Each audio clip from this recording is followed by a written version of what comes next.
कार्तिक मास में जो मनुष्य ये 3 चीजें दान करता है तो यकीन मानो जीवन में कभी गरीब नहीं रहेगा। साथियों, कार्तिक मास का समय वह दिव्य अवसर है जब भगवान स्वयं पृथ्वी पर उतरकर अपने भक्तों के घर आते हैं। ये मास केवल पूजा या व्रत का नहीं, बल्कि आत्मा को शुद्ध करने और अपने जीवन के पापों को मिटाने का अवसर है। कहा गया है कि जो मनुष्य कार्तिक मास के समाप्त होने से पहले 3 विशेष दान करता है, उसके जीवन से दरिद्रता सदा के लिए दूर हो जाती है। क्योंकि दान केवल धन का लेन देन नहीं होता, यह हृदय की पवित्रता और आत्मा की विनम्रता का प्रतीक होता है। जिस दिन मनुष्य सच्चे भाव से दान करता है, उसी दिन उसका भाग्य बदल जाता है। इसीलिए आज की इस कथा को ध्यान से सुनिएगा, क्योंकि यह केवल दान की बात नहीं करेगी, बल्कि यह बताएगी कि कौन से 3 दान ऐसे हैं जो भगवान विष्णु को अत्यंत प्रिय हैं और जिन्हें करने से जन्म जन्मांतर की दरिद्रता मिट जाती है। दर्शक बंधु, यह कथा आपको उस रहस्य तक ले जाएगी जो हमारे ऋषि मुनियों ने अपने अनुभव से पाया था कि धन तब तक सुख नहीं देता जब तक वह दूसरों के काम ना आए। तो आइए आज हम उस दिव्य रहस्य को समझते हैं कि कार्तिक मास के जाने से पहले वे कौन से 3 दान हैं जो जीवन में कभी भी कमी नहीं आने देते। साथियों, कार्तिक मास का पहला और सबसे पवित्र दान है दीपदान। दीपदान का अर्थ केवल एक दीपक जलाना नहीं है, बल्कि अपने भीतर के अंधकार को मिटाना है। जब हम दीपक जलाते हैं तो वह केवल तेल और बाती का नहीं होता, उसमें हमारी श्रद्धा, हमारी भक्ति और हमारी कृतज्ञता जलती है।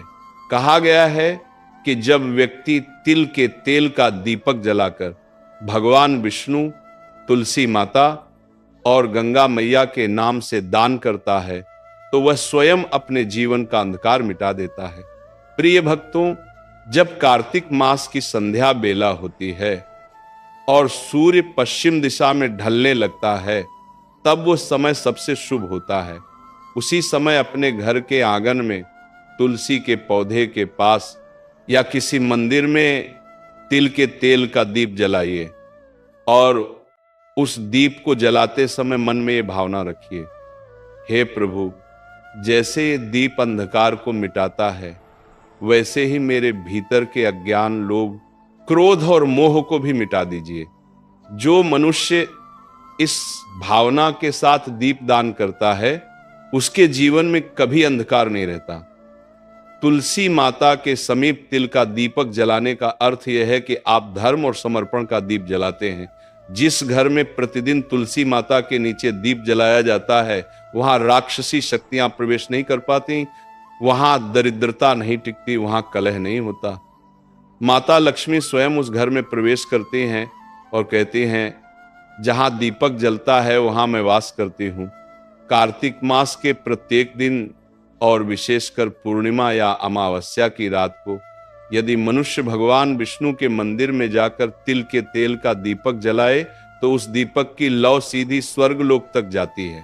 भगवान स्वयं कहते हैं, जो मेरे नाम से दीप जलाता है, मैं उसके जीवन के अंधकार को मिटा देता हूं।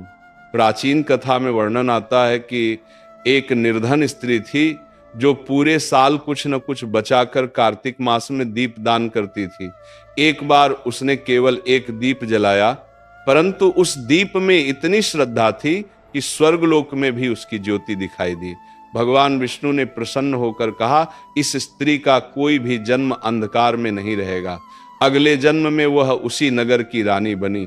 इसीलिए कार्तिक मास के अंतिम दिनों में जब ये पवित्र काल समाप्त होने को होता है, तब यदि कोई व्यक्ति तिल के तेल का दीप जलाकर दान कर देता है तो वह अपने जीवन की दरिद्रता को सदा के लिए समाप्त कर देता है। जो दीप आप आज जलाते हैं वह केवल मिट्टी का दीपक नहीं होता, वह आपके आने वाले भविष्य की नींव होता है। उस दीप में आपकी श्रद्धा का प्रकाश, आपके कर्म का तेज और आपके भाग्य का उजाला समाया होता है। प्रिय भक्तों, ध्यान रखिए, दीपक केवल एक क्षण के लिए नहीं जलता, वह आपके आने वाले समय को प्रकाशित करता है। जो मनुष्य कार्तिक मास में तिल का दीप दान करता है उसके पाप नष्ट हो जाते हैं, पूर्वज तृप्त होते हैं और भगवान विष्णु स्वयं उस व्यक्ति के जीवन में सौभाग्य का दीप जला देते हैं। इसीलिए आज जब संध्या का समय हो तो श्रद्धा से दीपक जलाइए, उस दीपक की लौ से भगवान के चरणों को प्रणाम कीजिए और कहिए, हे प्रभु, इस दीप के प्रकाश से मेरा मन भी प्रकाशित हो जाए। यही दीपदान आपके जीवन का सबसे बड़ा पुण्य बन जाएगा। साथियों, दूसरा दान है वस्त्र दान। प्रिय दर्शकों, कार्तिक मास में किया गया प्रत्येक दान अद्भुत फल देता है, परंतु वस्त्र दान ऐसा पुण्य कर्म है जो मनुष्य के भीतर दया, करुणा और विनम्रता का प्रकाश जगाता है। ये केवल कपड़े देने का कार्य नहीं है, बल्कि किसी दूसरे के जीवन में गर्माहट और सम्मान देने का माध्यम है। शास्त्रों में कहा गया है, वस्त्रम ददाति सौख्याय आयुष्याय च कीर्तये, अर्थात जो मनुष्य वस्त्र दान करता है उसे सुख, आयु और कीर्ति तीनों का आशीर्वाद मिलता है। कार्तिक मास के समय जब शीतल हवाएं चलने लगती हैं, जब सुबह ओस की बूंदें धरती पर मोती बनकर गिरती हैं, तब वही ओस किसी निर्धन के तन पर कांपती हुई ठंड बन जाती है। ऐसे समय में यदि कोई व्यक्ति किसी जरूरतमंद को वस्त्र ओढ़ा दे तो वह केवल कपड़ा नहीं देता, वह भगवान को स्वयं ओढ़ा देता है। भक्तों, ये वही समय है जब मनुष्य का छोटा सा दान भगवान की नजरों में बड़ा बन जाता है, क्योंकि भगवान विष्णु स्वयं कहते हैं, जो मेरे किसी रूप को ढकता है मैं उसे अपने वैकुंठ में स्थान देता हूं। और हम जानते हैं हर जीव में भगवान का ही वास है। कल्पना कीजिए, एक गरीब वृद्ध सड़क किनारे ठंड से कांप रहा है, उसकी आंखों में भय नहीं परंतु उम्मीद की झलक है, शायद कोई आए और उसे एक ऊनी कपड़ा दे दे। और जब आप जाकर अपने हाथों से उसे एक चादर ओढ़ा देते हैं, वो आपके पांव छूने लगता है, उसके होंठों से केवल 2 शब्द निकलते हैं, भगवान आपको सुखी रखें। क्या आप जानते हैं, ये आशीर्वाद आपके पूरे जीवन का मार्ग बदल देता है, क्योंकि जो आशीर्वाद एक भूखे या ठंड से कांपते व्यक्ति के मुंह से निकलता है वह सीधा स्वर्ग तक जाता है और वहां से वापस लक्ष्मी के रूप में लौटता है। पुराणों में कथा आती है, एक बार एक ब्राह्मण परिवार की स्त्री ने कार्तिक मास में अपने पति के लिए बचाई हुई ऊनी चादर एक साधु को दान कर दी।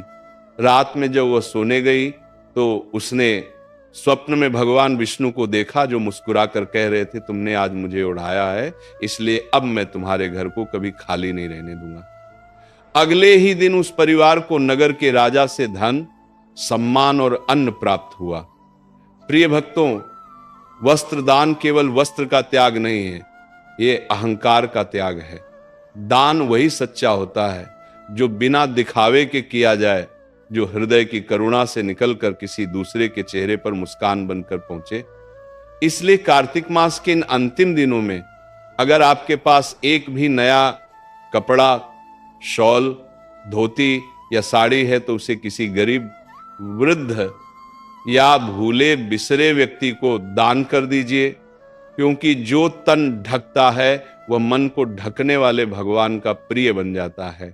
माता लक्ष्मी स्वयं ऐसे व्यक्ति के द्वार पर जाकर कहती हैं, जहां करुणा है वहां मैं स्थायी रूप से रहती हूं। इसलिए भक्तों, कार्तिक मास के इस शुभ समय में वस्त्र दान अवश्य करें। यह दान आपके घर से दरिद्रता मिटाएगा, आपके वंश को समृद्ध करेगा और आपको वह शांति देगा जो किसी स्वर्ण या रत्न से भी बड़ी होती है। साथियों, तीसरा दान है अन्नदान। प्रिय दर्शकों, सभी दानों में सबसे श्रेष्ठ और पवित्र दान है अन्नदान। धर्म ग्रंथों में स्पष्ट कहा गया है, अन्नदानम परम दानम विद्यादानम ततः परम, अर्थात संसार के सभी दानों में अन्नदान सर्वोत्तम है, क्योंकि अन्न ही जीवन का आधार है। जो व्यक्ति भूखे को भोजन कराता है वह किसी मनुष्य का नहीं, स्वयं भगवान का तृप्ति कर्म करता है। कार्तिक मास में जब सृष्टि की ऊर्जा सबसे शांत और दिव्य होती है, तब दिया गया अन्नदाय असंख्य जन्मों के पापों का नाश कर देता है। इसलिए कहा गया है कार्तिके अन्नम दत्वा कोटि यज्ञ फलम लभेत। जो मनुष्य कार्तिक मास में अन्नदान करता है उसे हजारों यज्ञों के समान पुण्य प्राप्त होता है। प्रिय भक्तों, अन्नदान केवल किसी को भोजन कराने का कार्य नहीं है, ये एक भाव है, एक त्याग है और एक करुणा का रूप है। जब किसी भूखे के पेट में अन्न पहुंचता है तो उसके चेहरे पर जो संतोष झलकता है वही भगवान का आशीर्वाद होता है। और जो ये आशीर्वाद प्राप्त कर लेता है उसके घर से कभी अन्न की कमी नहीं होती। पुराणों में एक कथा आती है, एक बार एक साधारण किसान था जिसका नाम मधुकर था। उसका घर बहुत गरीब था परंतु हृदय बहुत उदार। कार्तिक मास की पूर्णिमा के दिन उसके पास केवल एक मुट्ठी चावल बचे थे। उसी समय उसके द्वार पर एक भूखा साधु आया और भोजन मांगा। मधुकर की पत्नी ने कहा, ये तो हमारे बच्चों का आखिरी अन्न है। लेकिन मधुकर बोला, अगर आज किसी भूखे को अन्न नहीं दिया तो ये अन्न भी व्यर्थ है। उसने वह चावल साधु को दे दिए। रात में जब दोनों सोए तो स्वप्न में भगवान विष्णु प्रकट हुए और बोले, मधुकर, आज तुमने जो अन्न दिया वह मुझ तक पहुंचा है। अब तुम्हारे घर में कभी अन्न की कमी नहीं होगी। अगले दिन उसी खेत में स्वर्ण के सिक्के उगे। तब से कहा गया अन्नम ब्रह्म स्वरूपम, अर्थात अन्न में स्वयं भगवान का वास होता है। प्रिय भक्तों, यदि कोई व्यक्ति कार्तिक मास में किसी ब्राह्मण, साधु, गायशाला या किसी गरीब परिवार को भोजन दान करता है तो उसके पूर्वज तृप्त होते हैं, उसका घर अन्न से परिपूर्ण रहता है और भगवान विष्णु स्वयं उस ग्रह को आशीर्वाद देते हैं। यह दान इतना पवित्र है कि इसे जीवदान कहा गया है, क्योंकि इससे किसी की प्राण रक्षा होती है। अन्न दान करते समय एक बात सदा ध्यान रखें, दान कभी अपमान के साथ न हो। दान हमेशा प्रेम, नम्रता और श्रद्धा से हो। जब आप किसी भूखे को भोजन देते हैं तो ये मत सोचिए कि आपने उसकी मदद की, बल्कि ये मानिए कि भगवान ने आपको उसका साधन बनाया। प्रिय दर्शकों, जब भी घर में अन्न पकाएं, उस अन्न का एक भाग गौ माता, पक्षियों या किसी भूखे को अवश्य दें, क्योंकि जो व्यक्ति अपने अन्न में दूसरों का हिस्सा रखता है उसके घर में सदा समृद्धि रहती है। कार्तिक मास में अन्नदान करने से व्यक्ति का भाग्य प्रकाशित होता है, जीवन से दरिद्रता मिटती है और उसके वंश में कभी कोई भूखा नहीं मरता। कहा गया है, अन्नम ददाति यह भक्त्या स विष्णु